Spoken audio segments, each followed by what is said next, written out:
ಚಳ್ಳಕೆರೆ ತಾಲೂಕಿನ ರೆಡ್ಡಿಹಳ್ಳಿ ಗ್ರಾಮದ ಬಸ್ ನಿಲ್ದಾಣದಲ್ಲಿರುವ ಬೇವಿನ ಮರದ ಕೊಂಬೆಯೊಂದರಲ್ಲಿ ಕಳೆದ 4-5 ದಿನಗಳಿಂದ ಬಿಳಿ ಬಣ್ಣದ ದ್ರವ ಪದಾರ್ಥ ಜಿನುಗುತ್ತಿದ್ದು ಗ್ರಾಮಸ್ಥರಲ್ಲಿ ಕುತೂಹಲಕ್ಕೆ ಕಾರಣವಾಗಿದೆ. ಗ್ರಾಮದ ಬಸ್ ನಿಲ್ದಾಣದ ಬಳಿ ಇರುವ ಈ ಬೇವಿನ ಮರದಿಂದ ಹಾಲಿನಂತಹ ಬಿಳಿ ದ್ರವ ಜಿನುಗುತ್ತಿರುವ ದೃಶ್ಯವನ್ನು ನೋಡಲು ಜನರು ಗುಂಪುಗೂಡುತ್ತಿದ್ದಾರೆ. ಕೆಲವರು ಇದನ್ನ ದೇವರ ಮಹಿಮೆ ಎಂದು ಭಾವಿಸಿ ವಿಶೇಷ ಪೂಜೆ ಪುನಸ್ಕಾರಗಳನ್ನು ಆರಂಭಿಸಿದ್ದಾರೆ. ಮರದ ಪಕ್ಕದಲ್ಲೇ ಅಂಗಡಿ ನಡೆಸುತ್ತಿರುವ ಅಂಗಡಿಯ ವಿಜಯಮ್ಮ ಅವರು ಪ್ರತಿನಿತ್ಯ ಬೇವಿನ ಮರಕ್ಕೆ ಪ್ರದಕ್ಷಿಣೆ ಹಾಕಿ ನಂತರ ಅಂಗಡಿ ತೆರೆಯುವ ಪದ್ಧತಿ ಹೊಂದಿದ್ದಾರೆ. ಕಳೆದ 2 ದಿನಗಳಿಂದ ಮರದ ಕೊಂಬೆಯಿಂದ ಹಾಲಿನಂತಹ ಬಿಳಿ ದ್ರವ ಜಿನುಗುತ್ತಿರುವುದನ್ನು ಗಮನಿಸಿದ ಅವರು ಇಂದು ಈ ವಿಷಯವನ್ನು ಗ್ರಾಮಸ್ಥರಿಗೆ ತಿಳಿಸಿದ್ದಾರೆ. ಈ ದಿನ ಸ್ರವ ಪ್ರಮಾಣ ಹೆಚ್ಚಾಗಿರುವುದನ್ನು ಅವರು ವಿವರಿಸಿದ್ದಾರೆ.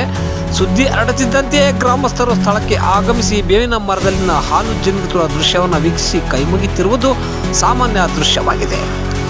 ಕೆಲವರು ಹೂವಿನ ಅರ್ಪಣೆ ಮಾಡಿ ಪ್ರಾರ್ಥನೆ ಸಲ್ಲಿಸುತ್ತಿದ್ದಾರೆ. ಗ್ರಾಮದಲ್ಲಿ ಈ ಘಟನೆ ಚರ್ಚೆಗೆ ಗ್ರಾಸವಾಗಿದ್ದು ಭಕ್ತಿ ಭಾವ ಹಾಗೂ ಕುತೂಹಲ ಎರಡೂ ಸಹ ಉಂಟಾಗಿದೆ.